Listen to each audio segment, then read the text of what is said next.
And we are live. This is Rational News, and I'm your host, Rational Law. Now, I'm going to have my guest introduce herself. Hi, I'm Suicide. I also make YouTube videos. A little bit different, but whatever. You still might like me. And if you want, you can follow me on Twitter at Suicide Games. Yep, go ahead and subscribe to her. You can also find her on Twitter as well. And today's topic is going to be on solutions to a declining population. So that is going to be our main topic. And as always, we should have some smaller articles to cover as well. So do we want to go over some small articles first, or do we want to go straight into the main topic? Let's go right into it. All right. So as we all know, many of the Western countries like Britain, France, Germany, many of them have a declining population, and they don't have even enough for sort of a replacement. They don't have a high enough replacement birth rate. And there's also other countries, not just the West. There's also like Japan. Some Asian countries have this problem as well. I believe China also has a declining population birth rate because, well, for obvious reasons. I don't know if they've changed their law with the one child policy thing or not. But, anyways, they too also have a declining population, according to some sites I have researched. All right. Here's my point, or my main thing I'm going to come at you with. Mhm. Why is that an issue? Especially with like the Asian countries, especially with China, for fuck's sakes. They have such a huge amount of a population. Why do you consider, or why is it considered? Because I don't know if that's actually your viewpoint, a bad thing. Well, there's two reasons it can be. One is if your country has some form of welfare system, it is definitely going to crumble even faster because if you don't have enough people going back into the workforce, they won't be able to pay for the rest of the elderly. They won't be able to pay for the aging population. The other is the fact that a decreasing population, I guess, could become at risk of, I don't know, just I guess that's the main thing. I can't think of the other one. What about you, Eisen? All right. So what was the first initial question? The What is the negative effects of a declining population? Okay. So at a modern economic standpoint, in the way that things are structured, if your population does anything besides continuously grow, your economy will suffer. But that's only if you have to stick to traditional and modern economic standards. I think that the economy could do just fine with obviously a significantly smaller population. There's no problem with having 1 million people in a country instead of 10 million people in a country. The economy will do just fine. It just has to adjust to the state. But due to how we are arranged, it has to be ever growing or it collapses. Like there has to be more consumption and more uh, production. Otherwise, numbers fall. So, I mean, we could avoid economic collapse, but it would take some serious economic overhaul. Otherwise, a lower population will result in a just complete devastation. So, economically. Well, when it comes to economics, I mean, part of a lot of people's concern is the whole welfare state and having to pay for poor people and shit. And if the population went down, there would be the amount of jobs that there are that need to be filled, would there be more of them for people who, at this moment in time at least, um, don't have the ability to get a job. Well, not really the ability. That's something else. Um, aren't able to find a job, would Mhm. then be able to find a job, and there would be less people needing to get welfare. I think at some point in time, yes, there might be a turn to the other side in the sense of the economics going down and this infrastructure going down, but that would eventually balance out if it did, And then we would come out the other side in a better place on a whole, less people being poor, less people being welfare ridden, and more just goodness all around. Now, I agree with that, but the majority of people that are on welfare, although if you were to just nominally decrease the population, you would also remove doctors, you would remove engineers, you would remove several things, not just the people that are in poverty. And the people in poverty, just because those other positions opened up in the doctors, the engineers, and even, just a manager at Wendy's, simple things like that. Like, it doesn't mean they'll actually be able to get those jobs. A lot of the people, when you have a population with sub 5% unemployment, they don't not have a job because they're not available. They don't have a job because they're not qualified to flip burgers. So, I mean, if you reduce population, yeah, it could get reduced. It would reduce some of our welfare, but you would have to reduce the population that is on welfare, not the population as a whole. Otherwise, averagely, it would just be the same people paying taxes and the same people taking benefits from the people that pay taxes. It would just be the same. Well, this comes up with what I commented on Twitter. Uh, the mass amount of people that are having the most children, unfortunately, are the less intelligent, not too down, less intelligent people. I'm not trying to be uh, that type of person, but the welfare types. They're the ones that are having the majority of the children, unfortunately, or at least as in the number of children they are having. So a population decrease would especially, hopefully, come from there. So the amount of children that are coming out, that if we were to have more of a boom, or it would go get steadier, or we wouldn't have a decline, unfortunately the majority of those children would be coming from a background that is of a less intelligent background, and they would not be doctors and lawyers and anything of the sort. They Yeah. would be the people working at McDonald's. Mm-hmm. And actually, that brings up a point of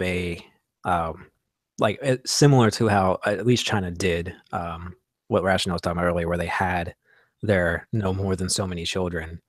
I think that if an individual rather than partners, because already partners don't stay together in this day and age anymore. You go through 5 or 6 partners that create offspring. Um, Yeah. but if each individual person was only allowed to have, say, 4 children, that's not nearly as dramatic as China's ban, where it was 2, and you could only have 1 girl. So, or one girl, yeah, something like that. It would just be 4 children, and most people don't have more than 4 kids, except for the impoverished. The impoverished, one woman can have 6 children to herself with 3 different dads, and those dads might have 10 children each throughout multiple women. So, I mean, if you were to say you're like, we'll throw you in jail and for a small amount of time and make it so that you can no longer have any children after 4, then I'm not for that, because I want less government, not more government, and that would be government dictating something that's very not their domain. But that would solve the poverty portion of overpopulation, because the rich already only have, most rich couples have 1 kid, maybe 2 kids. Yeah. And it's the impoverished that have, 5 plus. So if we make it 4, that doesn't affect the majority of America. It would just affect the impoverished, and it would greatly reduce the welfare state. But I think it's overstepping the bounds of government, and I'm not for that. Well, even regardless of the overstepping the government, do you seriously think, off to the side here, that let's just take our country, Mhm. considering how some people, I won't even put a name on them, are very against abortion and are very against birth control. Mhm. Do you think our country would actually implement something like that? Probably not. If they did, it would be in the not foreseeable future. It would be generations from now. Like Yeah. at If least 2 more generations would have to be born and grow up to vote in something as drastic as a nationwide birth control like limit or Mhm. mandatory abortions of some sort. We are, as a country, we're still one of the most religious countries on the planet, of multiple Yeah. religions. So like Yeah. um, our high concentration of people of convictions would not allow that, even though it's only like 60 or 70%. For them to get the majority, we would have to lose 30% of our population having any kind of religious convictions. And even then, people without religion are starting to become avidly against abortion the more we learn about it. Mhm. I would agree with Eisen. It probably would have to be a few generations now. But as for making abortion illegal or legal, that probably is a bit more. That could be more likely for the population to make abortion illegal, I think. But as for contraceptives, I don't think neither the religious nor the irreligious would necessarily get rid of that. It would have to be something like Eisen said, nothing in the foreseeable future that uh, I think would do anything like that. I don't know. They're pushing for it now. I mean, they're pushing for a lot of But stuff, but they were pushing for a lot of stuff several different times in history. Like we are almost at the exact same point we were in like 1968, 1969. Um, yeah. and we had a massive conservative backlash afterwards that undid a lot of it. And it took them pushing it since the late 80s, with a small conservative backlash in the late 90s. But like the last 20 years, it's been, you know, pretty steady them pushing it just to get back to the point where they were 50 years ago. So, I mean, it's going to constantly go up and down. It never continuously goes in one direction. And if it goes too far in one direction for too long, typically that society collapses and then it restarts again. Like you can look at this on a broad scale and on each nation individually, they have ups and downs of um, I would say hedonism and debauchery versus like extreme conservative and religiousness. Um, and it's just going to keep doing that because neither side's perfect. And as soon as one side gets too much control, people start seeing all the flaws and they say, oh, all of our flaws must be because of this. Let's go the other direction. And then they do that Yeah. until the same argument's made again. Yes. I completely agree with that. Shut up, dog. Mm. You have an excellent microphone, by the way. Jesus Christ. I do. Yes, you I have do. a like $12 microphone. You sound so velvety. That's just my voice. Ah. I'm overpowering Right. the microphone through vocal training. I need to do that. Oh, by the way, I sent you guys the link to the video to the live stream. If you guys could tweet it out, that would be nice. Oh yeah. Doing that right now. Thank you.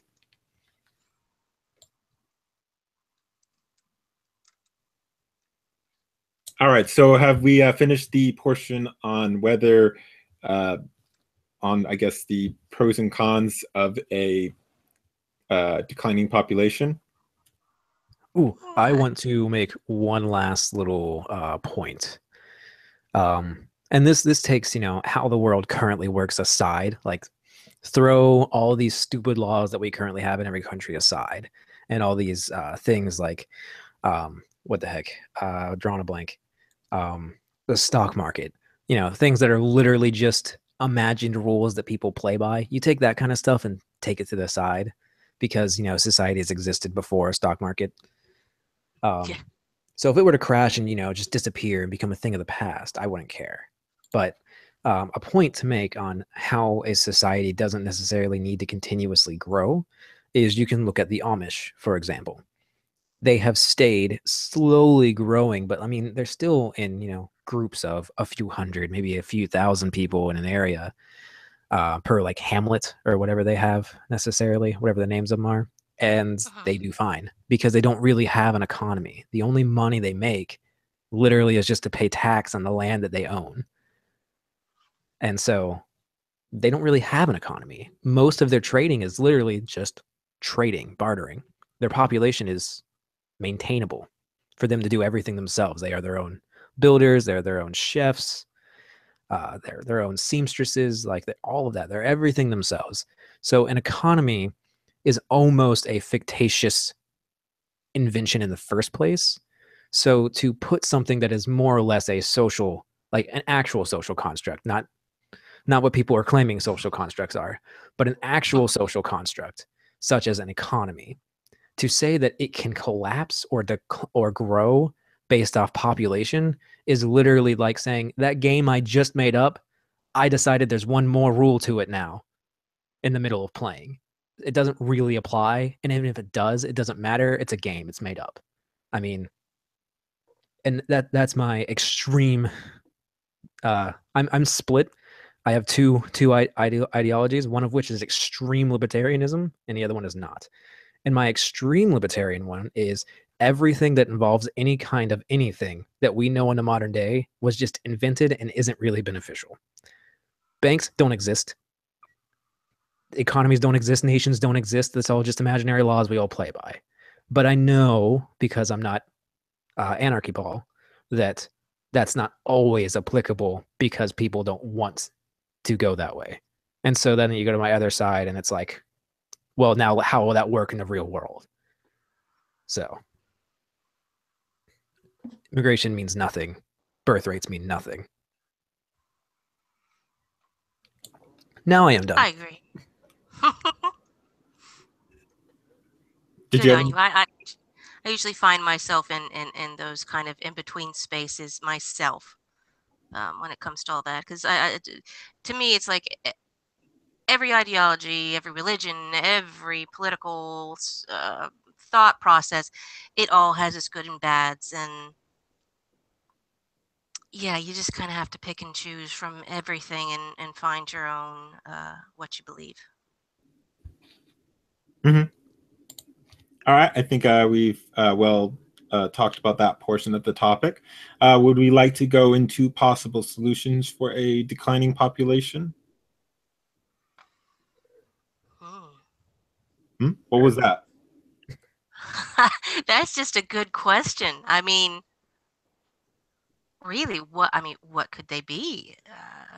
Incentives for I think people who are not having children for this reason or that. Um, to have at least, I mean, you would still probably want to put a number on it, so they don't go into excess and take advantage, but, you know, some sort of advantage uh, to having children or having more than one possibly, Mhm. which might be nice to implement against the you can only have X amount of children. Mhm. I think That's all I can incentives think of. have been tried in some of the countries. Like, if I recall, someone told me that I'll have to see. Maybe let me see. I think Russia implemented something like that, but it hasn't been working so well for them. Well, it's Russia. I'm sorry. But yeah, uh, I think Russia's actually doing one of the worst in their declining populations. Let me see. I think there was something. Let's see. And they have the biggest amount of space to fill. Yeah, but it's all like frozen wasteland. Well, when you look at how many people they lost about 70 years ago, 70, 80 years ago, they lost, I don't know how many millions and millions of people. They haven't made that back yet. It's the rest of the world that's made back that population boom that they lost. Somehow China, with losing almost 60 to 80 million people, depending on what stats you look at, I don't know how the heck they stayed number one. That was a lot of people to lose, and they didn't even notice. No, they didn't. That's because they have, and it's such an amazing amount of people. Maybe Russia should actually put out some incentives to have people move there. But and perhaps the reason I don't know, like how big was China's population during World War II and everything, and during that time when they were becoming actually during the time when before they became communist, could it be that they're just like would be like such a large country that they're actually in a sense multiple countries in the sense of their population size? I mean, What, Russia? They I mean, definitely no, have that. China. I mean China. okay. Because they're such a large country and their population is so huge. Could they be in a sense? I guess in a sense, like most countries aren't that highly highly populous. The only other country that is almost as highly populous as them is India. Yeah. I don't know. China is unique because China is almost it's there's not really a word I don't think that I know of for it where it's essentially a super country because it is I mean it's Tibet. The what was known as the nation of Tibet is now just lumped in with China. It's kind of like the USSR where it was one nation but it wasn't one nation, or like the UK where it's essentially one nation but it's not. Mm-hmm. I know China's government is a little bit more locked down to where it is China. There is no other countries as far as like the UK recognizes there are. But at the same time, there are vastly different cultures um, within China that if, someone else were in charge of them and they were like, we want freedom, you would have a very unique country in what were the lands of Tibet, for example. And there's other sections of China that would also be fairly functional, independent countries that would be different than the China we know today. Um, and so lumping all of those essentially countries together, it is like, oh, well, that's why it's so populated. But even then, it's still very densely populated for its area. It's not just because it's such a large area and it covers several different cultures. It's because all of those cultures are like, let's have 100 people in what we would put 5 people in. They just don't care. They just like being shoulder to shoulder in a lot of areas. Mm-hmm. So it's more than just the initial. Well, there are a lot of cultures. There are a lot of landmass. They are just very dense. Same with India. India is very dense as well.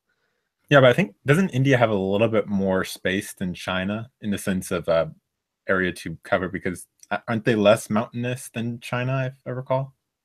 Yeah, their border pretty much stops once you get to the mountains. I mean, obviously there's some that are in the border, but like unlike China where there is just, miles and miles and miles and miles and miles of just more than just rolling hills, where they can't really densely populate people. That is a lot of space. It is not that populated. Whereas India is far more flat. And I mean, the countries are comparable in size, and India's population is not nearly as high as China's. So they do have more land mass for their people. Yeah. Oh, you're saying like in the sense of I guess density, they're not as high. Yeah. India's not Actually, as dense as China, I would say. Yeah. actually look to see the density. I'm gonna look that up. I think though, well, an issue with India in regards to this is just that, um, and I could very well easily be wrong with this, is that they're still a bit more rural. So the areas that are populated are highly densely populated. Yeah. So it's not even that they're spread out, it's that they are living on each other in certain areas, um, to get, the more modern conveniences, even though they're still behind. Yeah. Mhm. The world, the Western world developed so rapidly that a lot of the world tried to adapt and it just didn't fit with where what they were. Like a lot of our modern conveniences that just appeared in the last 50 years really, really, really threw a wrench in how the other societies worked, because now they're taking up a lot of space for these areas. Um, and it's for these modern conveniences that people are now flooding towards, but they don't even have them properly implemented. It's like this horrible, like third-rate off-brand version of these modern conveniences, and they're still flooding to them because they literally didn't exist as far as they're concerned 10 years ago, even though we've had it for 30. Yeah. And that is causing some of the problems. Especially when it comes to their pollution and Oh yeah, that such. My God. Okay, I'm looking at this graph now. It's Wikipedia, so just take it all with a grain of salt, depending on how accurate it is. But actually, it seems, according to this graph, India is actually more densely populated than China. Wow. Now, is that just literally like per square mile? It's a per Because square China does have a kilometer. lot more hills. It says per square kilometer. Oh, well, whatever, same thing. Yeah. But if you were to take out essentially the area of Tibet from China, which is the most mountainous area, then I wonder if they are far more comparable. I want to see a map and see how mountainous it is. I'm curious to see how mountainous between India and China. What's the comparison between the two?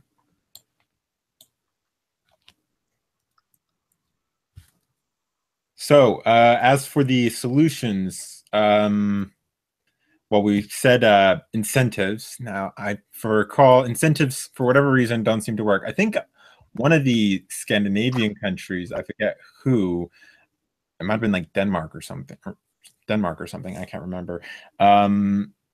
They had implemented, I guess, some kind of ad campaign that seemed to have some success in increasing their population growth. Oh, I think it was Norway. Oh, was it Norway? I believe so. I mean, I don't know exactly what it was, but it sounds familiar. I skimmed something about this about 2 or 3 months ago.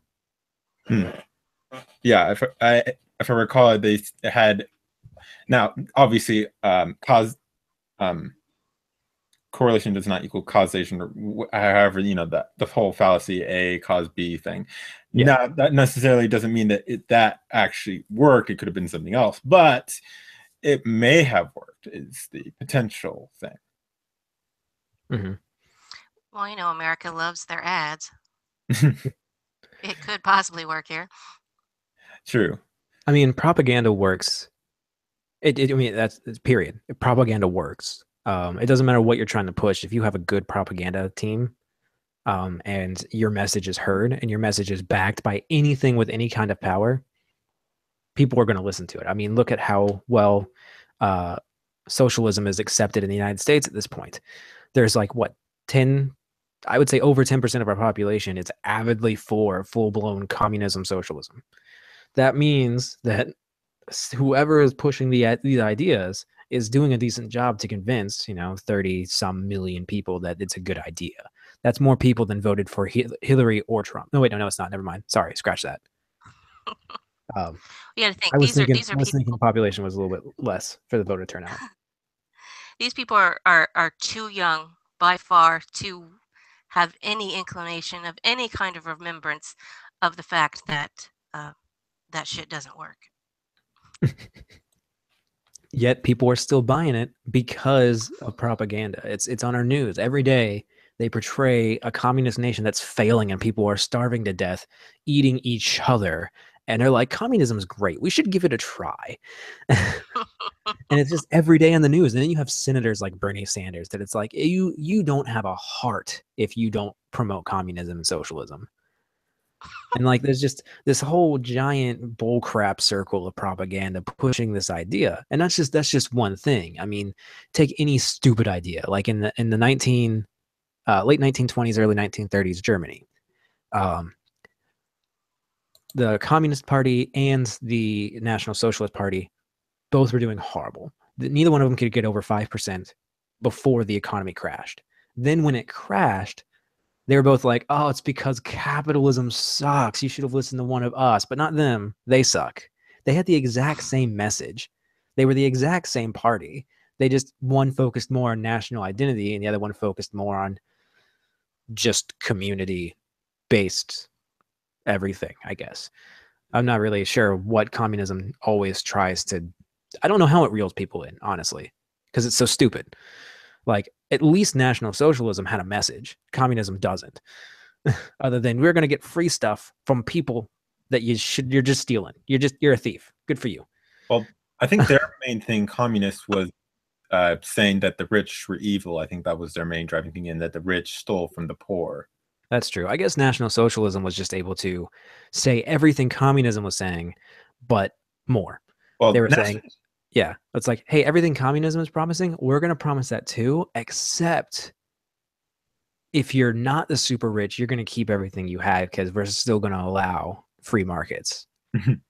And aren't we cool as a country? Isn't our country pretty cool? And so I guess that's how they were able to lead. But I mean, like, they went from being two of the most bottom parties to the two top parties just because the economy crashed and they had propaganda capitalizing on, ironically, capitalism failing. Or what they said was capitalism failing. And so a lot of people don't realize that the Communist Party almost won in Germany and that there were fights in the streets for years over those two parties. And it was just one had the better PR team, ironically, because they kept getting hit in the streets and they said, look at people punching us. We must have something that they don't want to be heard, which is exactly what's happening now. And people are too stupid to realize that this has already happened. Like, if you allow someone to be victimized, now they have a leg to stand on when they're going and talking, because they have that whole, like, people won't even listen to me because they're afraid. And that makes people want to listen. It's a PR stunt, and they're allowing it to happen. And I don't think it's going to gain anywhere in the United States unless our economy crashes. People didn't think it was going to gain anywhere in Germany in the 20s. But if our economy crashes, people will be like, you know what? We do need some kind of socialism. And then we're in the same boat as Russia in the 20s, Germany in the 30s, Spain in the 20s and 30s, just China in the 50s, the whole ordeal. It'll just repeat. But it's more than just the propaganda of it. I mean, and part of the reason why it's gaining steam now here in America is because if you look at why these ideologies came about and gained steam other than just the propaganda, is that these were countries that historically, the way they were set up, the rich, which it wasn't just, anybody could become rich. It was like, the czars and stuff.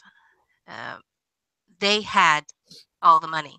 They had everything, and the common person did not have shit. Yeah, that's true. And I think the part of the reason, and that's why it gained steamed, and I think a lot of people can understand that way of thinking.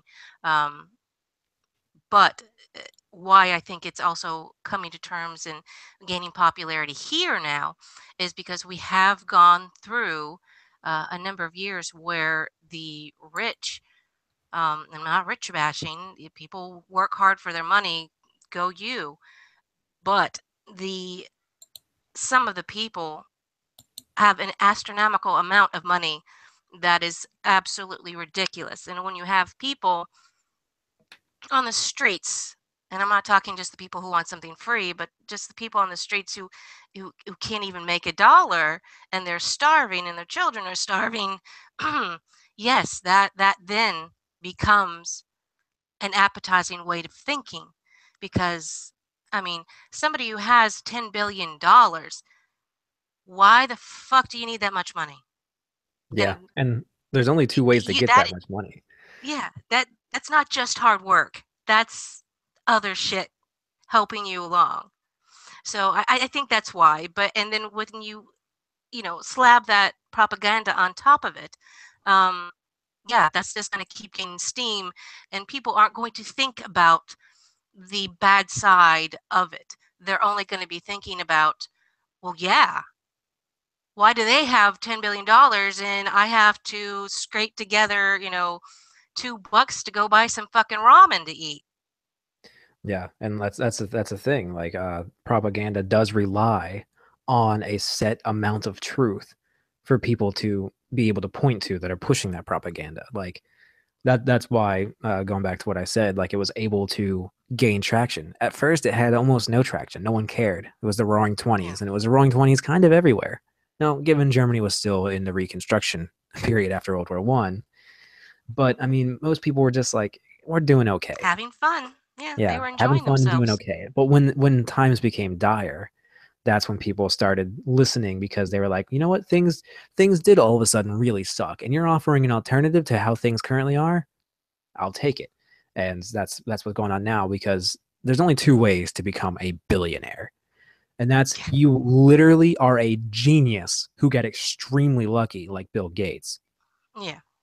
Like, just absolutely genius. And you were able to capitalize on something that was just world changing.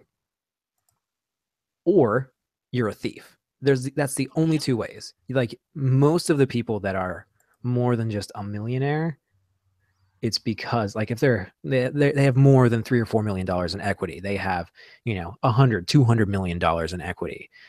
It's because they screwed a lot of people out of money they should have rightfully owed them, but because they had the better lawyers, they know that they would have just drowned out the people trying to get the money they rightfully were owed, drowned in court costs, and it would have never gone anywhere. So there is a system in place that does help the rich people not give the money they owe. In fact, actually, I know this is technically, forgot the word, can't think, but it's a personal, I know it doesn't count. It's not common spread because of this example, but I work for an electrical company on the side, and I've known the people that own the electrical company for a while. Or I guess it's a electrical contracting company, not an electrical company. But they were wiring a dentist office. And the company that came in prior to us did over $150,000 worth of work.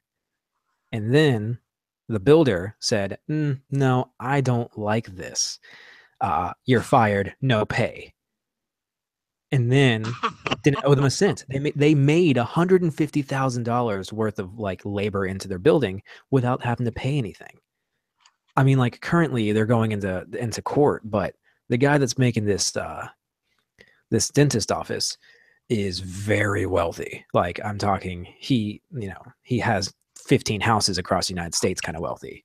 Like, this is just pocket change for him, but it's, oh, cool, I can make $40 for like normal people. Like, oh, I can make $40-50 by just not paying you. Cool. And they do that as much as they can. Not every opportunity necessarily, but they do it a lot. They're able to just be like, I don't owe you that $150,000. I don't owe you that $70,000. I don't owe you those $700 million. Not 700 million. That's a bunch. But like, when you start getting into like high numbers and you are able to screw enough people out of enough things, or take credit for something that blows up, like, oh, I'm screwing out my other business partners and now I make all the money that it took 10 people to like do, and now it's self-running and now it's all mine. You just screwed 9 other people out of your $100 million franchise. All of you could have had 10 million, and that would make the 1% a lot bigger. It would make the 1% more like the top 9. And that would be far better wealth distribution, because now there's more people close to what would be the 1% or now new 9%. There'd be, anyone in the top 40% is doing pretty darn good. If more people were able to catch these kinds of little crooked actions that kind of go unnoticed. Well, it doesn't take actually all that much money to be in the 1%. I mean, I believe it was here in California, it only takes around, now obviously it's a lot of money in comparison to most people, but it's not like millions and millions. You only need to have around, I think, almost $500,000 a year in income to be listed in the 1% in Wouldn't that California. be nice? Hey guys. Yeah. Hi. Hi, Ferg. Hey, I'm Ferg. I would like to say something about what you guys were talking about, that some people have way too much money, and then I believe what's your name, Ison? You gave the example of the electrical company, and how I usually like to reason that is, let's take Bill Gates. He has more money than he'll probably ever spend, but at the same time, he grew the economy almost more than any other person in the United States and raised standard of living for every single person in the United States. So we really get into dangerous territory when we start saying this is so much money, because then it gives the radicals a leg to stand on. So I would just like to point that out. Oh no, yeah, I agree. But That's why I said Bill Gates is the first way to be a billionaire. You yeah, literally are a genius, and what you did was revolutionary, world changing. That exists, and that is totally, a legitimate way to earn your billions. And he's a great example of that. But then you have your shady billionaires that, they either coasted along the stock market like Warren Buffett. He didn't do a thing. There's no reason he should be a billionaire.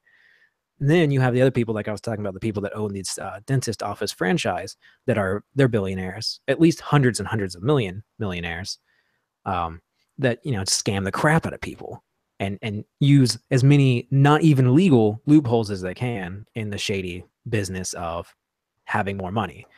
Um, and so like that's the only two ways. And I do see to you that there is at least one legitimate way to be in the just astronomical wealth. There is. I would be wondering whether the shady billionaires would be considered an outlier, or at least what's the comparison to regular billionaires that actually contributed to the economy.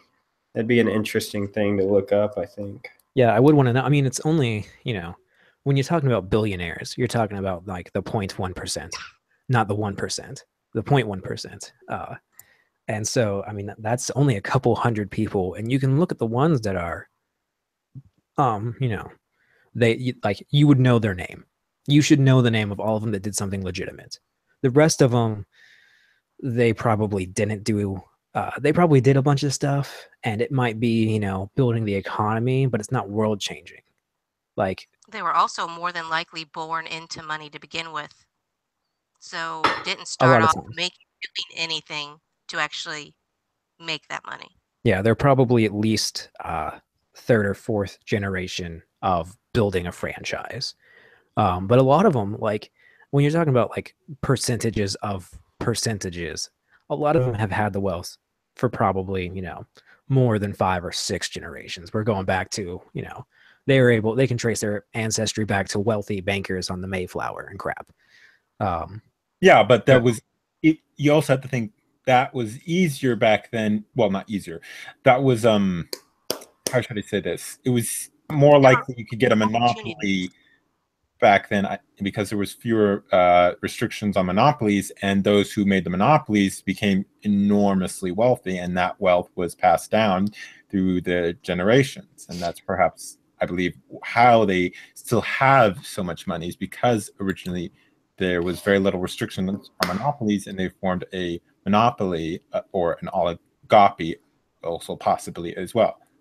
Yeah, and there is the factor of old money, or as England calls them, blue bloods. Like it's they're families that have just been around forever, and they have money in literally everything.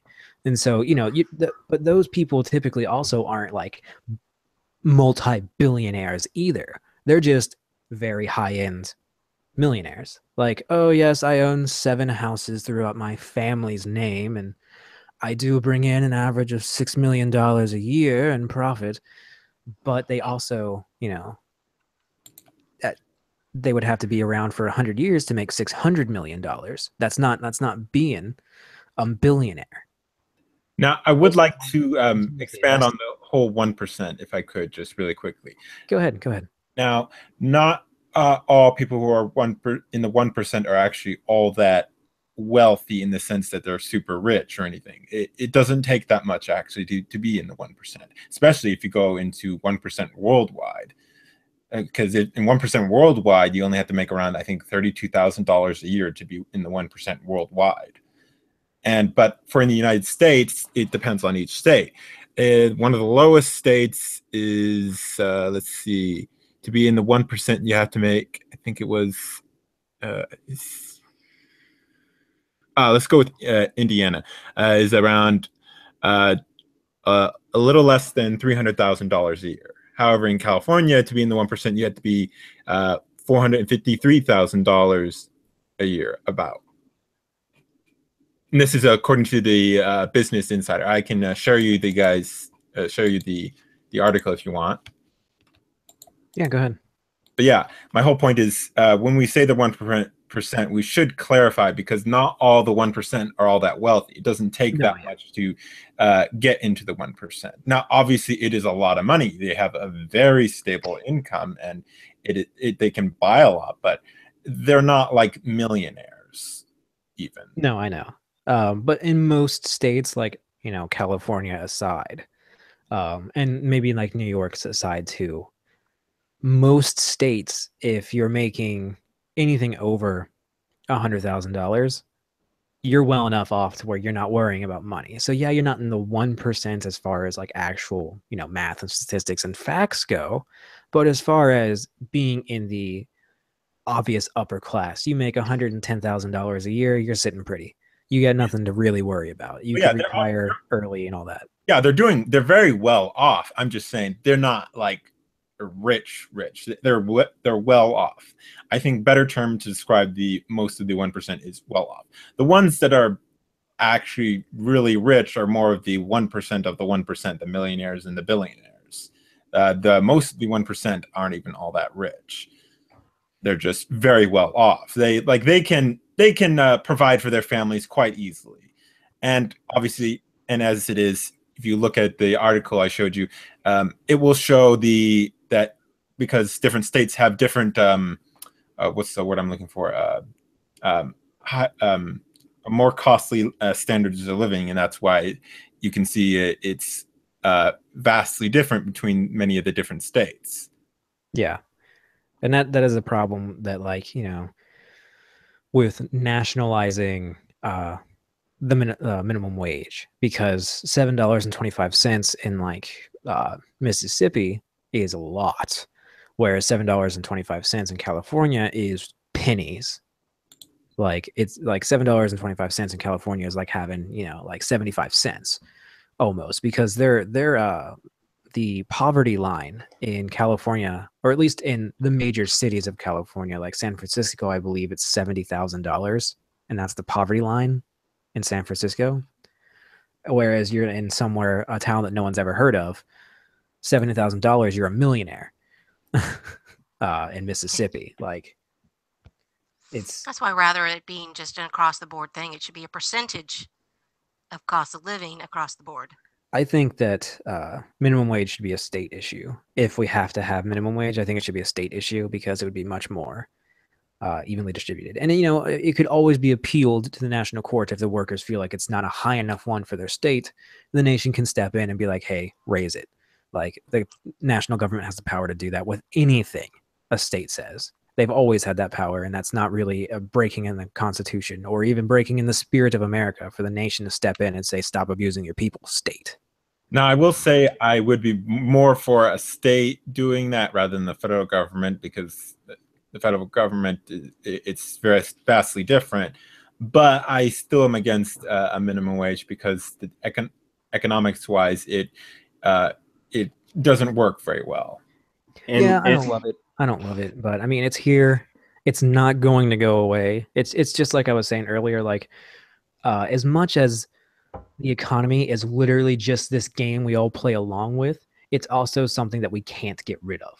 Like, we literally just can't, unless there was just something almost unimaginable happening to the world and how it thinks. So, well, also with what we were talking about before, about why communism is becoming a more thoughtful thing in our country for some people, with the rise of so many of these elitists, and let's call them, rather than the 1%, these multi-billionaires and such, who are doing it in that second way of backstabbing and cheating.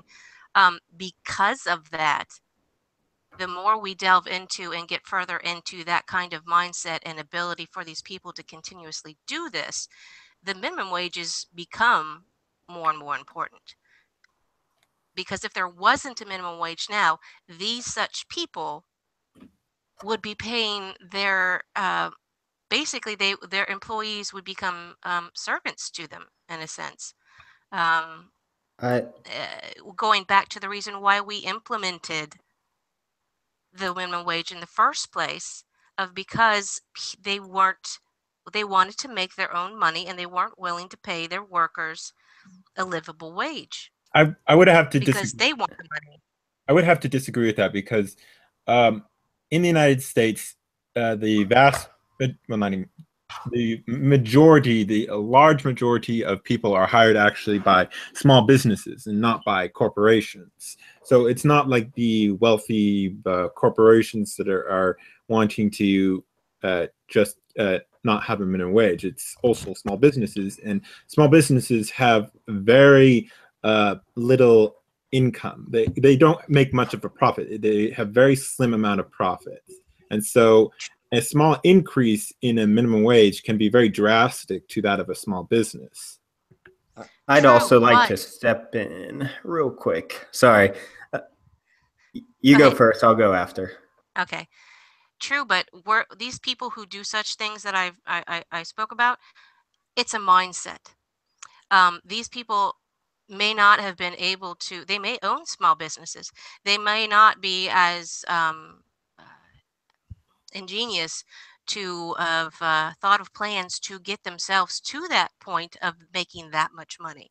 But it's still a mindset that a person has. Some people have, a very small amount of people, but some people have that they'd still, regardless of what their business is, will have that mindset to say, well, fuck them. I don't need to pay them more than I absolutely have to. So it would still happen. Here's my general overview on minimum wage. One of the problems with minimum wage is it cuts out everybody that is worth less than the minimum wage out of the market. And when that happens, they're unable to gain human capital like work experience or different skills. And then they'll just be permanently shut out of the market or stuck at low-level positions. Another problem with saying what somebody's worth or a living wage is it's rather subjective, and it's hard to define. A business, if a business can't pay, let's say, a 15-hour minimum wage, we're going to shut the doors. And also the small businesses, they have to compete with other businesses. Like we have a business, about 200 employees, and we're competing with giant pharmaceutical companies such as Hospira or other big piping companies in the small town. And we can't go under a certain threshold or we won't have anybody to do the work. And when that happens, the doors are closed and, 200 people lose their jobs and they have to try to be distributed elsewhere in the economy. So these arbitrary standards that usually bureaucrats try to make on what's a living wage, it actually screws everything up from the bottom up, in my opinion. Well, taking the pharmaceutical standpoint from what you brought up, that delves into another issue in our country about wealth distribution, about companies, major companies, being able to fuck the little guy. I mean, to get our country, I mean, I'm all for capitalism, but to get our country to a stasis to where it's where we would like it to be and solve all of these issues, a complete overhaul would have to be done because every little thing kind of seeps its way into the other things and creates problems that then create this other problem that we're talking about. And I would say, yeah, there's definitely going to be problems in the free market. But I would definitely be on the side of considering these things outliers because most companies can't survive while screwing over their employees. Like Hospira, like I said, the pharmaceutical company, in the middle of the Midwest, starting with a bachelor's out there, it's $18 an hour, which in the Midwest is an obscene amount of money to start at. And it's actually a very good living for these people. So the reason companies actually have the incentive, a lot of free market, it's all about incentive. Companies have the incentive to offer good health plans and to offer a good wage so employees actually come to work, and they don't actually just come to work, they actually come to work to do a good job.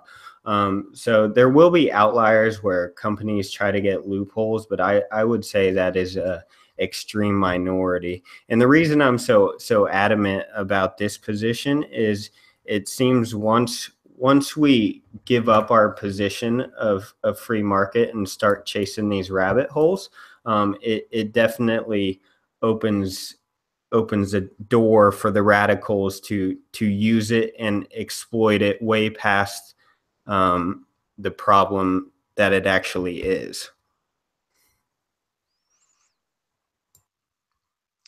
I think, though, part of that, your viewpoint is coming from, and I'm not downing your viewpoint in any way, shape, or form, is coming from, you're talking about the Midwest.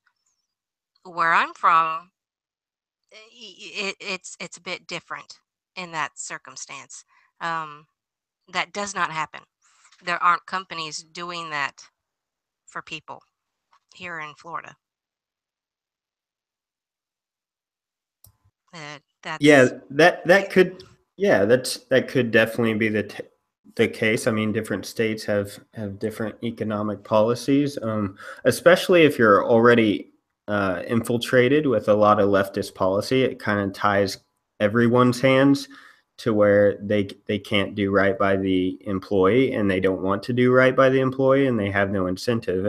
And I agree that's a problem. That's why I would incentivize more towards a free market to eliminate those much as possible. I was given the Midwest for as an example, but a lot of these concepts I'm taking from Thomas Sowell and Henry Hazlitt and George Gilder and Milton Friedman.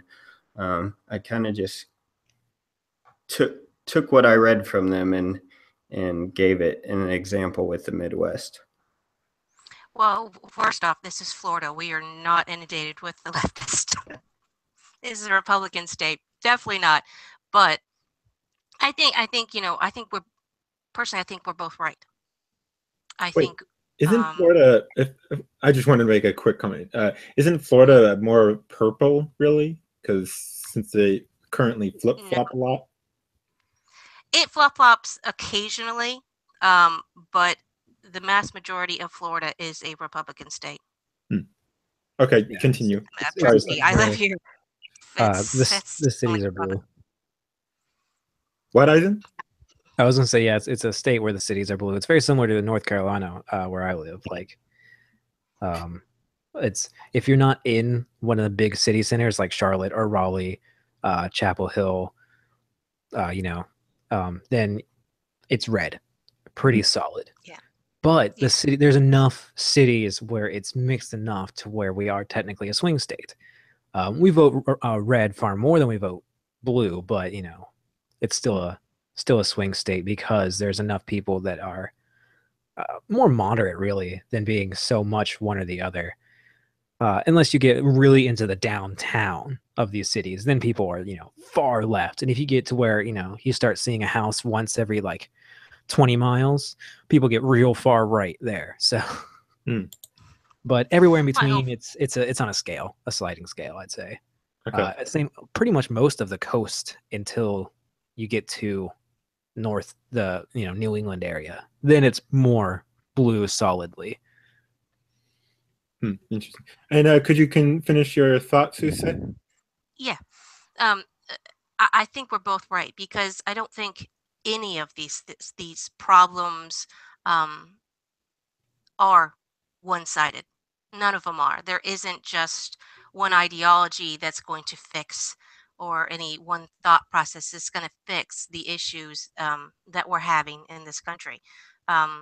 So I don't think anybody's figured out yet or come up with something yet that is across the board going to be a reasonable and well-fitting solution.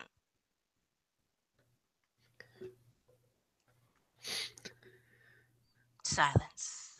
Yeah, I would agree with that statement that there's not one ideology that will just be perfect and fix everything, which is why going way back with the thing that we were talking about earlier, where everything kind of goes up to one direction, and then people realize how much it sucks, and then it goes the other direction real hard, and then people realize it sucks, and then they go back and forth between the two, thinking that one is the right answer when it's always somewhere in the middle. Yeah, always somewhere in the middle. Plus, we're all driven by our personal experiences, and you know, it doesn't make one person right or one person wrong. We're driven by our own experiences. So my experience being one thing and your experience being another, it doesn't validate either of us, only for ourselves. Mhm. Okay, now just to bring back to the whole 1% in the rich kind of thing. Farron of the Right, who's in the chat right now, chatting up a storm there, he sent an article. Let me share it again so you guys can have it. Where supposedly, I guess, the many of the wealthy lose their wealth during the second generation. So I thought we could take a look and see what everyone thinks. I think that makes sense. Just that statement. I don't even need the study. It makes sense that the parents make it, and then the kids are like, they don't inherit the drive from their parents to No. make the money. Because usually somebody that makes it into the 1% in their lifetime when they weren't before, it's because they came from extreme poverty, and it's that fear of I remember what it's like to not know where my next meal was coming from, drove them to success. Whereas their kids, being pampered their whole life, had no drive to make the money. And so losing it, if you can keep it past the second generation, you're pretty much golden. But if you lose it in a second, and that's where it's most likely to fail, as that statement was, that makes a lot of sense because the kids were pampered. They grew up not understanding the value of a dollar and overspend it. Yeah. They don't realize what it means to be poor. Now- And sometimes it makes it past the second generation into the third, but I would say, like, if it gets past the third, it's not going anywhere. You're passing down either enough money so it doesn't matter, or you've passed down how to teach people the value of it while still making sure they're always taken care of. Mm-hmm. Yeah, I think the family wealth thing has definitely gone down. I think many of the families that used to be, have that family money, nowadays, no, they're just like everybody else. Mm-hmm. Now, I forgot what I was going to say. Oh, now I remember. Who was it that I forget? One of the very well-known billionaires of the past, or millionaires, I think, by definition, but would be billionaire by today's standards. Who was it? I forget his name. I keep thinking Rockefeller, but I don't think that's the name. He's definitely one of them, but he was a billionaire even in the olden days. Okay, maybe it was Rockefeller, but anyways, one of them, one of the well-known billionaires, it might have been Rockefeller, to sort of like keep his children, I guess, sort of like be thinking like that of the rest of the people within the United States. He would actually not give his children like all sorts of luxuries. Like he would give his children more like ratty looking clothes, like not so nice looking clothes, because he wanted to instill in his children the sort of mentality of, I guess, to not be so dependent on wealth. He wanted to instill that kind of view, if I recall. I think that's a very smart thing to do. I think if you don't do such things, you are actually being a detriment to your children. They need to learn that they have to work for stuff. That things aren't going to be handed to them. And unfortunately, nowadays, that is something that is instilled on both sides, the very poor and the very wealthy, that they are not instilling in their children these ideals of hard work and not being handed things. Yeah, because that the pampered lifestyle really bled down even into the poverty range. Yep. Like with the just be in like a social aspect, not so much in a monetary aspect, because of the participation trophy. And everything the related to the participation trophy kind of like mindset. We are the participation trophy generation, where it doesn't matter if you sucked or if you were good, you get a reward. Well, it's also Yeah. the welfare thing. I mean, Yeah. as somebody who has, unfortunately had to go on welfare in their adult lifetime because of circumstances out of their control. Um, that's not a good way to live. It's not fun. It isn't something that should be looked upon as, yeah, this is how I want to live. It's harder than actually working for a living. So these parents who are teaching their children to live off of welfare are just making their lives much harder and much worse than they need to be. Yeah, Oh no, it's yeah, I agree. Circle back to the propaganda thing.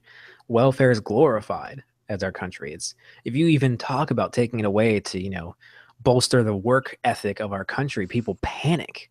And the mainstream media paints you as racist or, fill in other word that ends with IST, um, as if you don't avidly promote welfare. So, I mean, it's welfare just replaced our work ethic. I would honestly make that argument that because of welfare, we lost our work ethic, and there is a propaganda in place to some extent that wants people to stay on welfare and not actually gain a work ethic.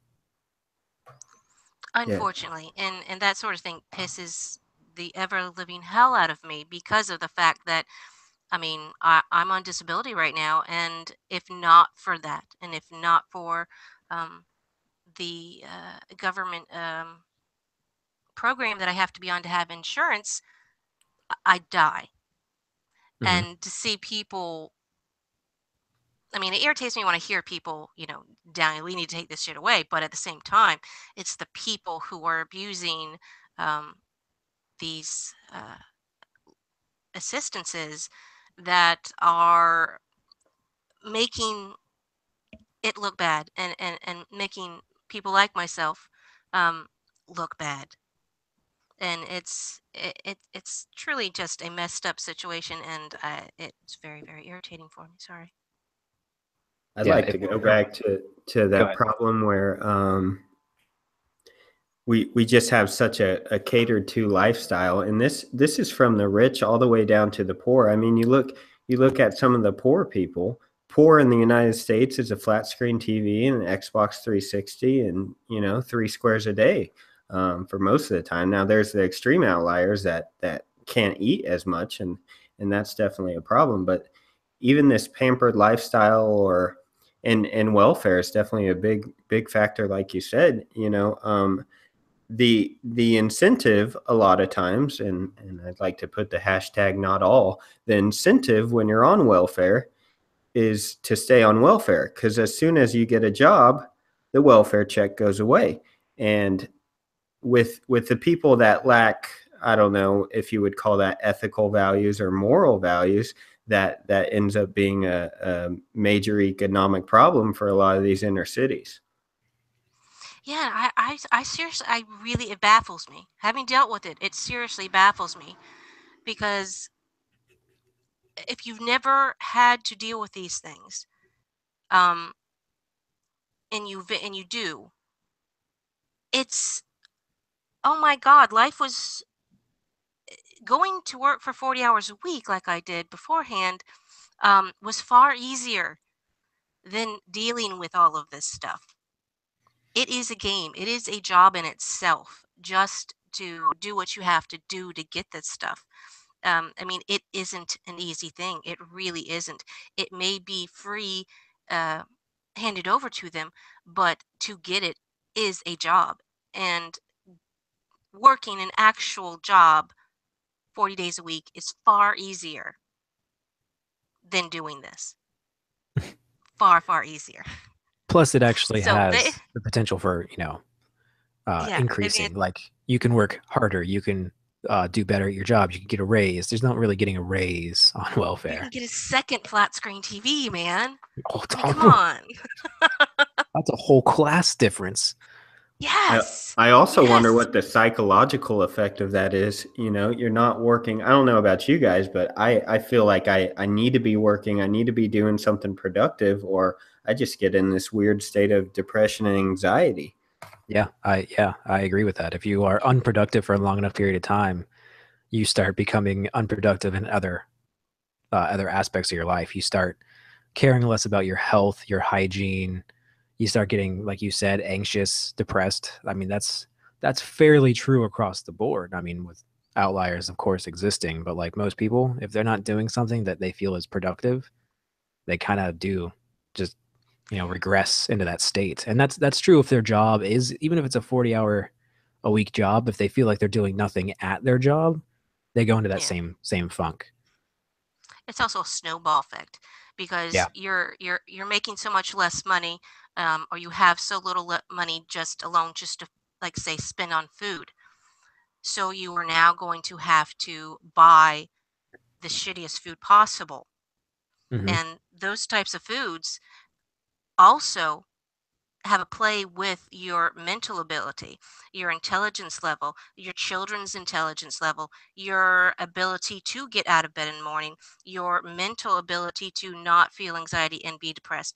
I've seen a lot of people saying that, like, it's getting ridiculous how many people are claiming to have, depression, anxiety now.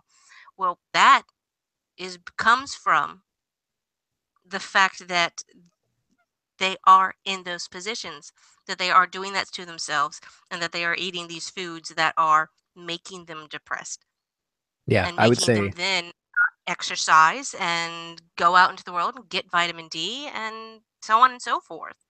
yeah, even things as simple as socializing with a friend, like they stopped doing that. But like, I would agree, it's a mixture of the food that we eat and the environment we're in. Those two things, regardless on if it's a welfare environment or a job environment, if you're doing the poor choice, you enter a depressed state, and that's why uh, I I've seen conflicting articles come out of places like Sweden from a few years ago. Obviously, Sweden's a joke now, and there's not a single happy person in the country, I don't think. But 4 or 5 Probably not. years ago, before their idiocy took over, there was all these things saying like Sweden, the happiest place on earth. While I was Hmm. reading articles come out that same year saying, however, 40% of the population is on some kind of antidepressant. How is it the happiest place on earth if everybody's seeing a psychiatrist? Everybody's on a medication. Like, I mean, not everybody, but literally almost every other person is either seeing a psychiatrist or on an antidepressant or trying or would describe themselves as at least mildly depressed. It was like that's a really high percentage of the population to be the happiest place on earth, and they're all employed. They all walk and bike most everywhere. It's not very often they own a car. Um, but because everything they do is a game, kind of like the welfare state, where it's like you have to go through all this bureaucracy to get anything done. It's the same way there when you have a job. When the government is just overbearing everything you do, and you can't even make enough money to do anything because 40, like 30 some percent of it just goes straight to 30 to 50% of it just gets taken by the government immediately, you lose heart. You lose what you want to do. And so if there were a more true way to measure the happiest place on earth, I think that most places that have uh, that are currently ranked pretty high, I think they would plummet. Especially cities like New York, L.A., San Francisco. I think that if they had a accurate representation of true happiness, they would rank some of the lowest places on earth and not highest. True, but I think that that statistic, when they put that out, that wasn't based on people's actual happiness. It was based on the assumption of happiness from the fact that Sweden was considered, um, monetarily, like, across the board of people's, what's the term? I forgot. Their monetary living was higher than most places. So it wasn't actually based on their emotions. And also, typically, places that are colder do have higher, examples or percentages of depression in the first place. Just saying. Just to I put don't an know. argument out there. I don't know what they're complaining about. I hate the summer. Oh, It me gets too. over Oh, 90 degrees. I'm done. I'm not leaving the house. yeah, I live in Florida. I don't leave the house. It's horrible. The sun. Oh my God. Mm, no, put me No, in but I Russia. I mean, don't care. I've been to Finland and it was in January. And ironically, it wasn't that cold because there was like no wind and it was super, super, super dry. So it was just like everything's coated in like 2 inches of ice, but Mhm. it's not that cold. It was weird. Isn't it like Um, dark? Isn't it like, like comparatively like to a state over here, wouldn't it be considered like less sunlight, there's less hours of sunlight in the day on average. Yes, they have less more. vitamin D?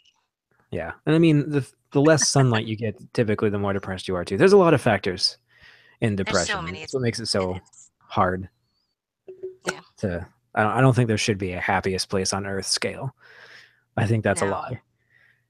Well, it's definitely a lie because it doesn't matter who you are, how much money you have, um, how wonderful other people around you is. We all have issues. Shit Yeah. happens all the time. There's you can't get around it. Life in general is not a happy thing. It doesn't have to be a horrible, depressed, kill yourself thing, but it's no matter what you do, something's going to happen. So, you know. Unless again, my model for a perfect world, the Amish. I don't think they have depression too often. I think they enjoy going out, working, having a good day's work, talking with their friends, coming back, repenting for any sins they may have accidentally made, and then going to bed. And blocking drivers You on the road with their tractors, assholes. Darn right. you I I I brought up a thing to my husband the other day because I was watching something that had Amish people in it, and it stuck in my head. I wonder if Amish people are racist. And he told me Because yes, they are. I would That he's imagine, lived close to them, and because they they are are so racist. they're so dang it, I can't think. But they're so They're pure. mostly white. Yeah. I mean, they're not even just mostly white. They're like 99% Dutch, specifically. Like they have an extremely tight genetic pool, and Yes, occasionally somebody might inbred. wander in and get accepted in the community, and that broadens the pool a little bit. But like, it's a lot like Iceland, where the people there are pretty darn homogenous. It's not a lot of diversity, and so when you have that, just families go back for generations. You can trace it back, and it's not necessarily inbred, but there's not a lot of branching out. Yeah, When you do that, and it's a whole community of several hundred to several thousand people, any outsider is going to be, like, what the heck? Who are you? I'm sure they're prejudiced yeah, against everything, and if they see a black person, it's probably. literally like an alien, and so like it's understandable. I'm not giving them a pass and saying that any racism they have almost guaranteed is okay, but they definitely, you know, uh, Yeah. it's not Comes with the it's not something. territory. Yeah, I understand it. It's like Japan, when like they didn't see anybody for a couple hundred years because they blocked off the rest of the world, and then Americans came over on steamboats and they thought it was dragons. Understandable, all Hmm. right? I can understand them being a little bit racist. And they still hate us. I was living there for 2 years. Yeah, like yeah, I think Japan actually probably does still hate us because I mean, despite what some people say and like stuff with their anime usually having America as being the enemy, I think they still have a grudge. Yes, I think Might not- they're more nationalistically biased than they are racist, I'd say, because they seem to portray a lot of European countries pretty well. Mhm. But America's and the UK like are both always bad guys. Mhm. But yeah, like in all like in the animation, America's, for whatever reason they have, is always the big bad guy oppressing Japan and stuff, which I can understand where they get that bias and the fact that we basically conquered them and ruled them for for uh, for Now, still. They deserved it. but anyways, it's just like they have this still, it seems, this grudge against us. No, Yeah, I I guess understand. it's 50-50. Yeah, especially over there. They were protesting our base pretty much every weekend. But there was rumors they were paid protesters, so I don't know. All I did was hang out with like those I didn't hang out with them. I worked with the little old sweet Japanese ladies. They were so harmless. They didn't hate us. Yeah, if I were to go to Japan, I would pretend like I'm from another country than the U.S. because I feel like I would have a slightly less bit of stigma against me to anybody that introduced themselves to me or I introduced myself to. Because if I'm like, oh, where are you from? Oh, the U.S. Instantly, they're gonna be like, oh, okay. That So you're one of that's those unfortunate. stupid, arrogant people. I'd probably get like, why aren't you fat? Like that would probably be one of the questions they would ask almost every time. I'm from America, but you're not fat. Yes, I know. Not everyone from America is fat. There's still plenty of non-fat people. I'm sorry that is shocking to you. Oh, I and did get that when I was in Europe once. That was interesting. It was in Ireland. It was funny. So like the guy was like super happy, but he asked why I wasn't fat. So it was just funny. and glad to have you on, Z. Hey. Boy, it's 6 a.m. God damn it. What was I that? fell asleep again. I just fell asleep again at 6 a.m. over here, for God's sakes. Ah, Oh, well, damn. it is early where you are. Yep. Could someone just give me a quick run-up of what y'all chat about for? Well, I actually don't know what we're about to go into. We're kind of just tapering off a conversation. So you can probably just jump in on the next one. Well, Okay. if we want, we can, since I guess pretty much there's not much to talk about solutions for, I guess, solving a declining population other than what we've already said. There is no need. We need a purge. Why don't we go on to some articles if you'd like? Yeah, go ahead. All right. Sure. Now, there was one where, this one's pretty old now. Let me go on to some others. Okay, there's one by the Heritage Foundation. Arison of patent rights is threat to innovation and American prosperity. Oh, sorry, erosion. Sorry, my pronunciation of words is not great. What? Erosion is a threat to prosperity? What? Erosion of patent rights is a threat to the innovation and American prosperity. So is it saying that patent rights are harder to get, or that we are currently I think a bunch of patent rights are like ending their however many year patent? I think they might be talking about there might be certain patent laws being attacked or something. Oh well. Well, why don't we take a look? Send it to everyone. Everything's already been invented that matters until we go like 20 years into the future and then somebody makes another breakthrough. I think for now, patent laws aren't that big of a deal. I mean, people with phones from 4 years ago are still doing okay compared to like 2010, where if your phone was 6 months old, you were garbage. We've slowed down as far as like the most advanced fields go, and it's going to be slow for a little while. So I think that although this is bad in the long run, right now it's okay. So would anyone like to read it?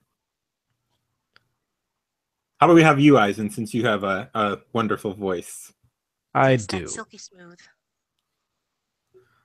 So would you like to screen share it as well? Sure. I gotta remember how to do that. Oh wait, there's a little button on the left. Yeah.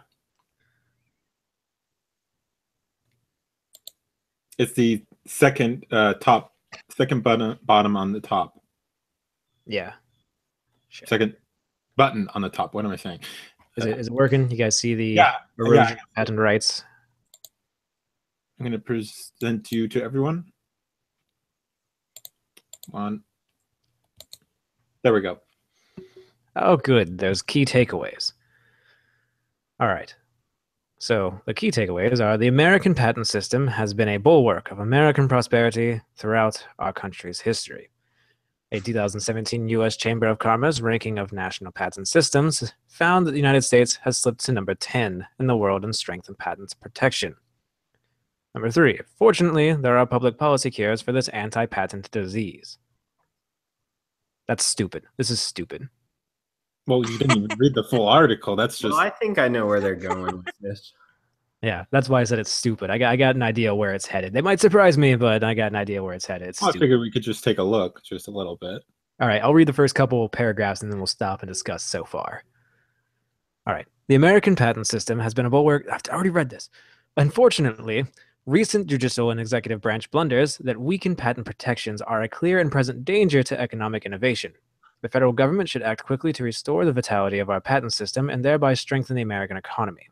Patent protection is authorized in the Constitution to promote the progress of science and useful arts. The American patent law has been in the books since 1790 when Congress passed the first Patent Act. Okay. So the judicial and executive branch, they're trying to weaken. Z, you're kind of in here twice. Do what now? Yeah, just. No, the trippiness comes. Okay, I just returned because I lost my connection. Well, now you have a clone. All right. So a patent is a time-limited property right granted to investors under U.S. law for a novel, useful, or non-obvious invention. A patent confers the right to exclude others from making, using, offering for sale, or selling the invention in the United States or importing the invention into the United States.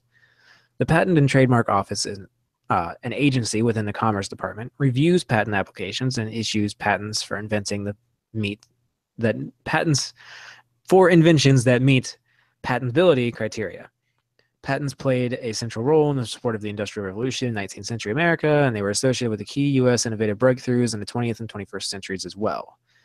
Patent-enabling breakthroughs led to new products, blah, blah, blah, 1800s, telephones, airplanes, don't care. In short, there we go. Patents have clearly been at the heart of successful waves of critically important American commercial innovation and continue to make enormous contributions to the American economy.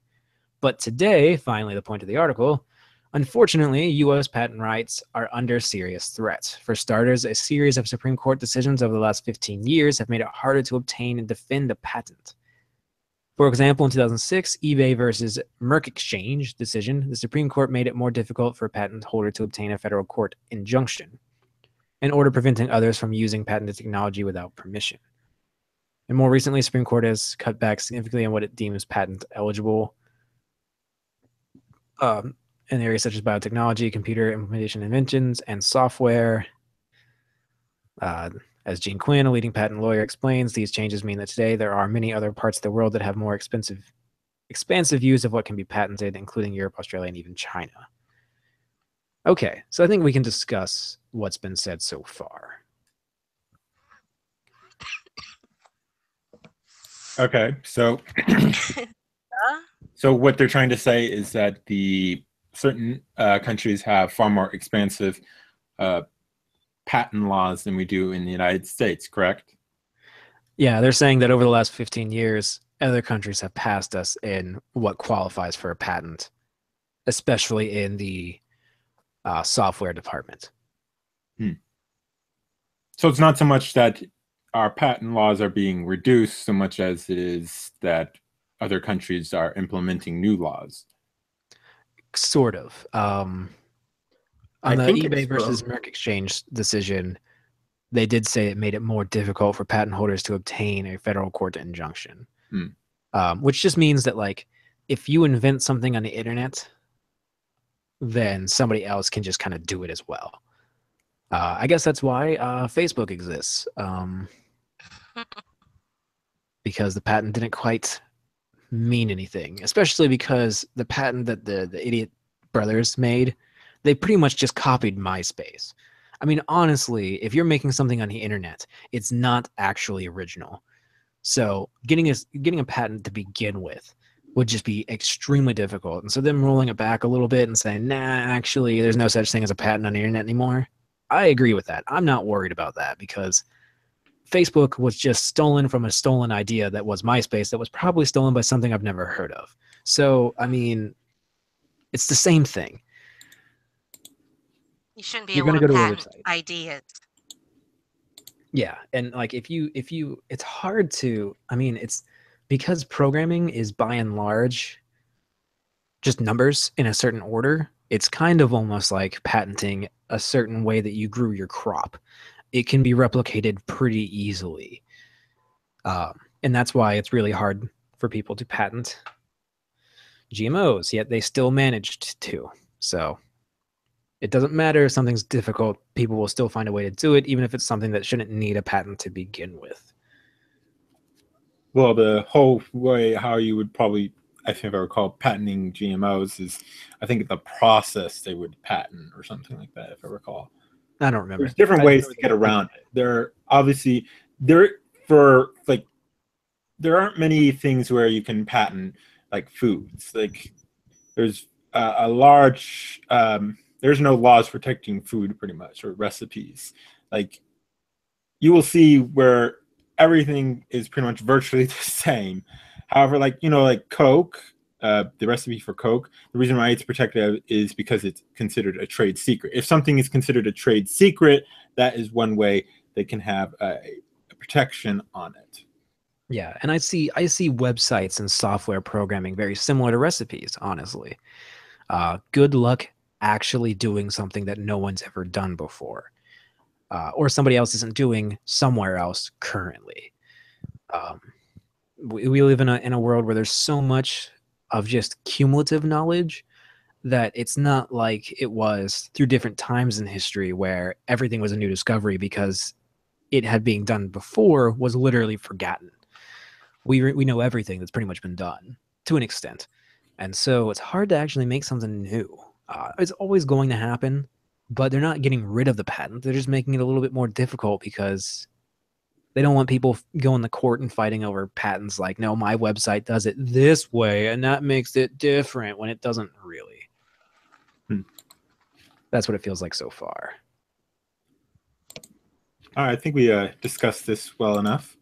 Does anyone else have any further thoughts on this article? I do. Go. I'm not sure what the Heritage Foundation's hang up on patents is. They didn't really make an argument to why a patent is good.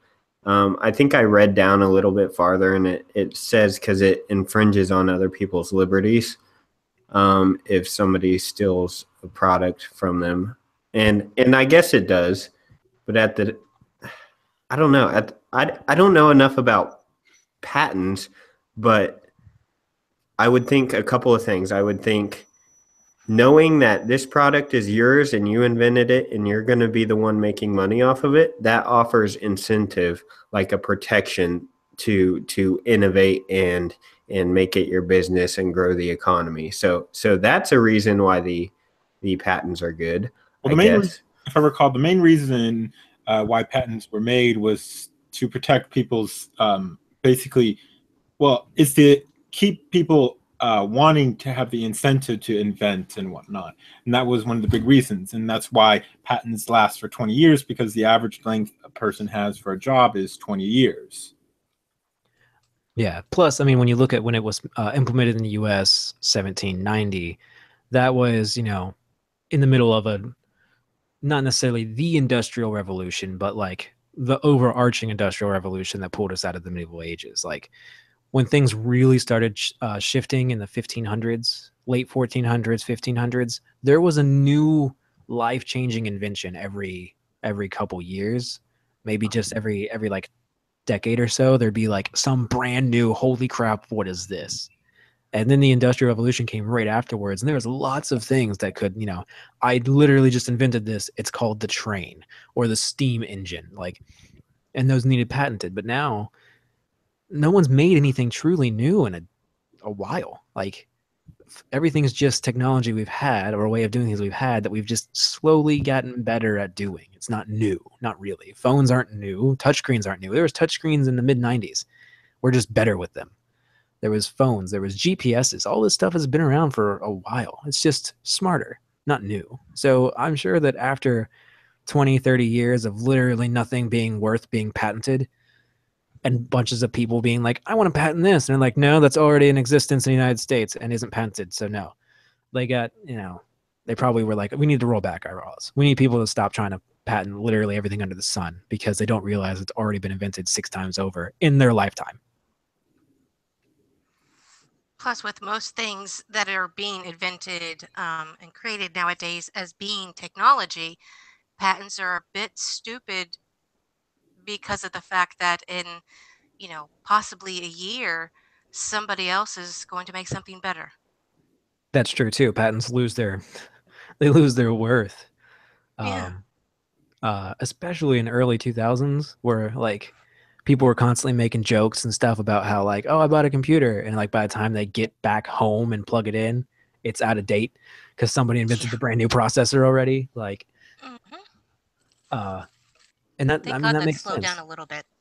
Oh, it's slowed down significantly. For the first time, I haven't actually gone back. For the first time in like 3 or 4 iterations, I haven't gone back to get a new phone after my 2-year contract ended because my phone still works like brand new ones.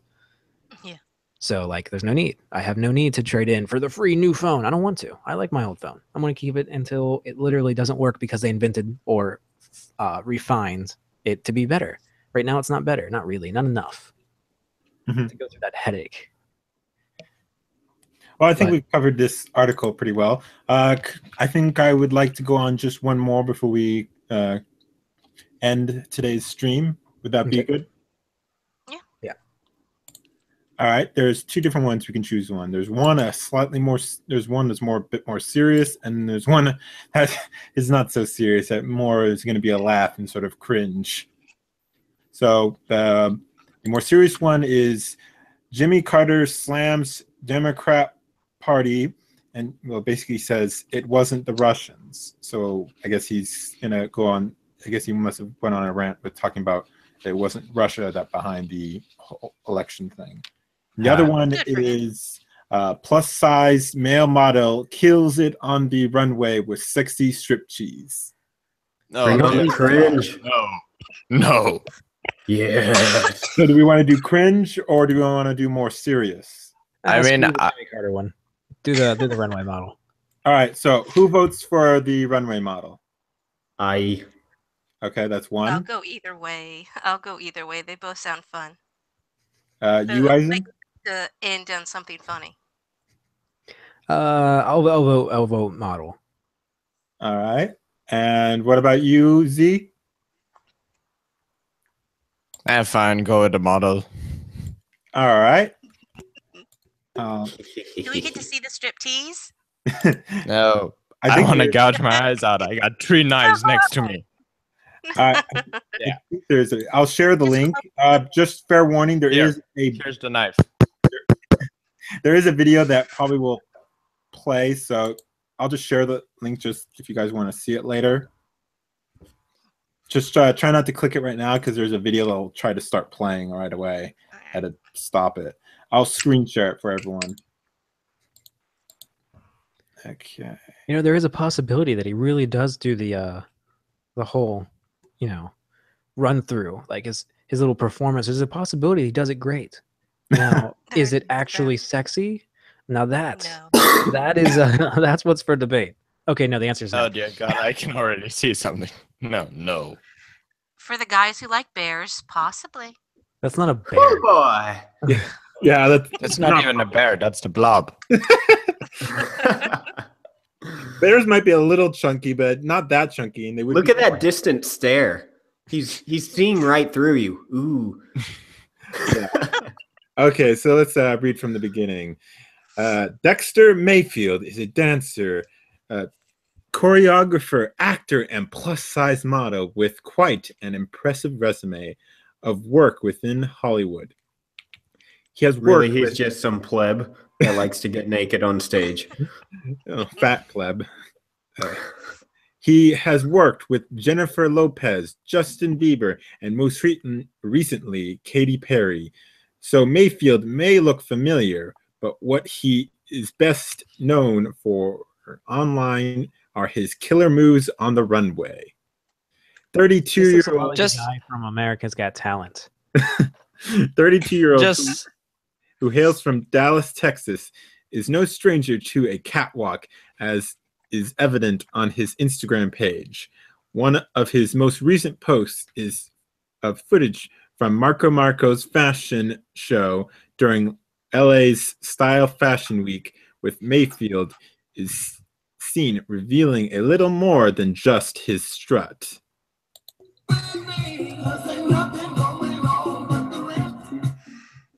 Ugh, the music alone.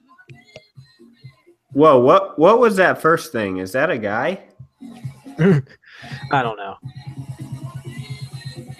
Oh, that is so. This is eye cancer. Yeah. No, wait, isn't this a fashion show? He's That not was really it? showing off anything. Oh, yeah. Walmart gym shorts. Yeah, he's That not really wasn't even dancing, that but then good. again, I guess if he really dances, it would be a short career. So, what did everyone think of that little?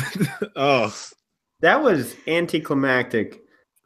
Yeah, it wasn't as bad as I thought. I don't need the knife. I can put that away. Why There didn't was he no take his killing it pants on off? anything.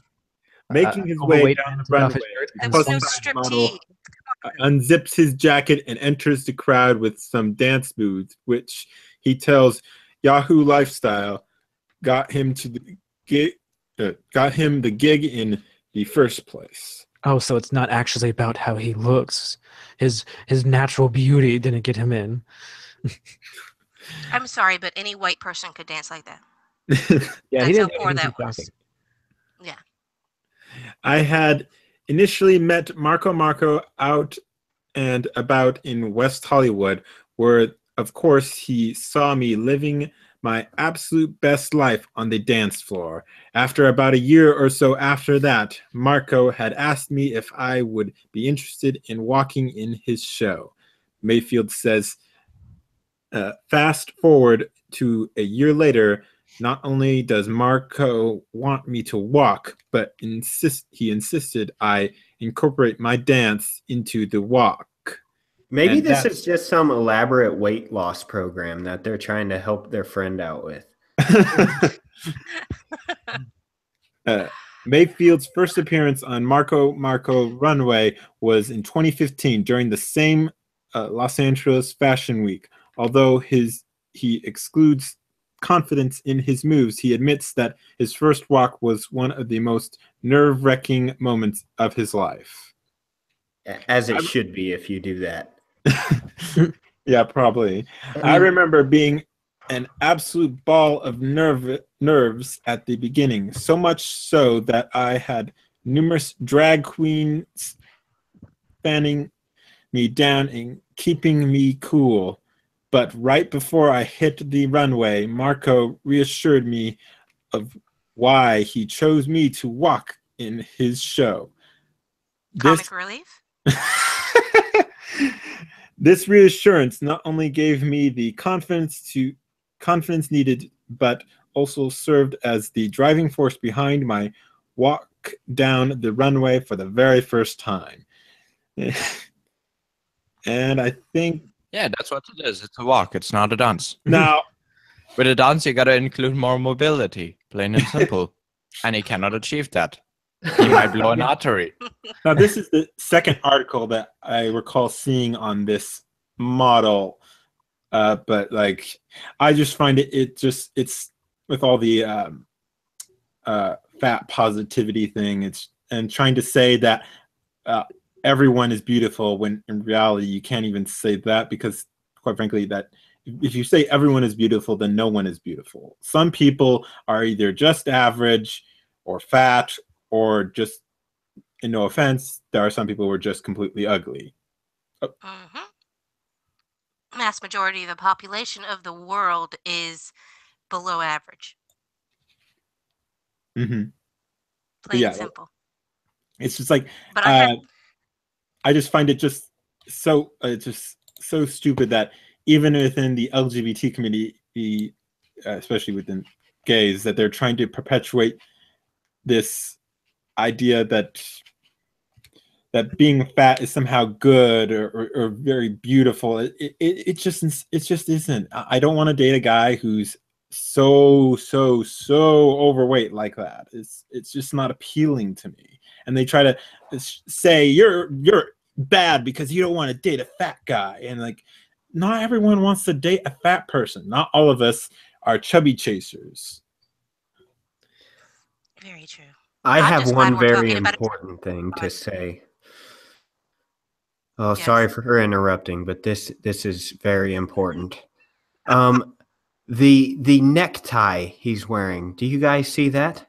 Hmm. Yeah, isn't it like one of those Western things that I forgot the name of? Exactly. That's one of those Western neckties on a bare mass of about 225 pounds. And I'm just talking about his torso. But yeah, Uh, that's my thoughts. What is everyone else's thoughts on it politically? I don't Like I know. said, Whenever I see something like this, it just reminds me of how angry I am at airports. 'Cause come on, this guy got the same. The same what? Oh, I think his mic must have killed out. Damn, it cut out right on the joke. I'm so I know. disappointed. Does anyone else have any thoughts on it? I think the fat fad is going to pass pretty soon for two reasons. One, most people that are fat and promote fatness typically don't live very long. And two, other people are going to see that.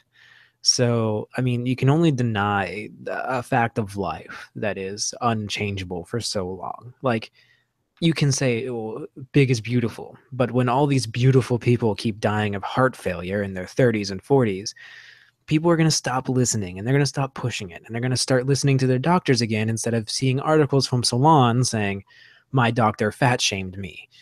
Like, I think it's going to pass and everyone's going to laugh about it. And it's going to be, people are going to be healthy again. That's what I want. I want people to be healthy again. I care a lot about health. And when I see it, it makes me sad. Mhm. So, I think it's so strange to me that you see a lot of articles you can be fat and healthy too. And no, you can't. And I just think people fundamentally don't understand this. When you gain mass like that, when you gain fat, you already have, what is it, miles of veins or arteries or venules or whatever yeah. as it is. When you get fat, your body creates miles more of that, meaning your heart has to work 10, 15, 20 times as hard to push blood out to all of that tissue to give them nutrients for you to survive. So you will die of heart failure if you're fat. Yeah. All right. I Oh, would you like have you something to to say? yeah, I want people to remember to distinguish a difference in these topics when it comes to this kind of thing. There's a difference between fat and obese. That man is obese. Fat is not that. A fat Yeah. person is just overweight. These people are just morbidly obese, obese to morbidly obese, and yes, that's going to definitely cut your life in half. Yeah, I should have rephrased that to morbid. That's okay. Yeah. Most people, fat rolls off the tongue, and people are used to saying fat. Um, and that's the only thing I've ever had an issue with this thing is like it's not fat, it's obese. Mm. That's the unhealthy thing. You can technically be fat and pretty darn healthy, but you cannot be obese and be healthy. Plain and simple. Hmm. Agreed. Exactly. Well, anyways, I think that's going to be it for today. So why don't we have everyone say their outros? I'm going to give Z, since I guess he must be having internet problems or something. So go subscribe to Z Commander. He has a YouTube channel, a DeviantArt, and he also has a Twitter. I think his Twitter is like Valentina. Let me see. Yeah, Valentino. Valentino 599 is his Twitter handle. Go follow him on Twitter, and Z Commander is his YouTube and Minds, and I think he also has a VidMe as well. So go follow him there. And let's go with who would like to do their outro next.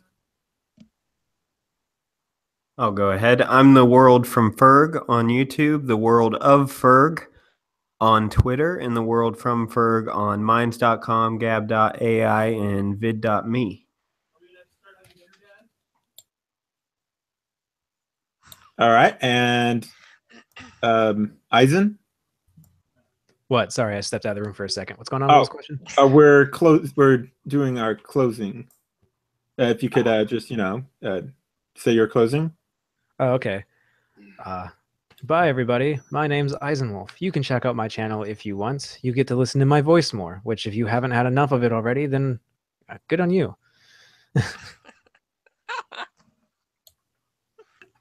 All right. My turn. Yep. I'm Suicide. I have a YouTube channel called Suicide, and I also have a VidMe called Suicide, and you can follow me on Twitter at Suicide Games. All right. And Zeke, are you able to speak? Yep. My internet is back. I gave you a close. So I gave you a closer, so if you want to just say a few things. So yeah, my YouTube channel is Z Commander. My VidMe is Z Commander. My Twitter is Valentino Santoro at Valentino599. And I'm the guy with terrible internet. And a German accent, even though he has lived in India most of his life. Anyways, all my life, not most. All right. Anyways, this has been Rational News, and I am your host, Rational Outlaw, and I'll see y'all later. Oh, and don't forget to subscribe to my channel. Bye. Most important.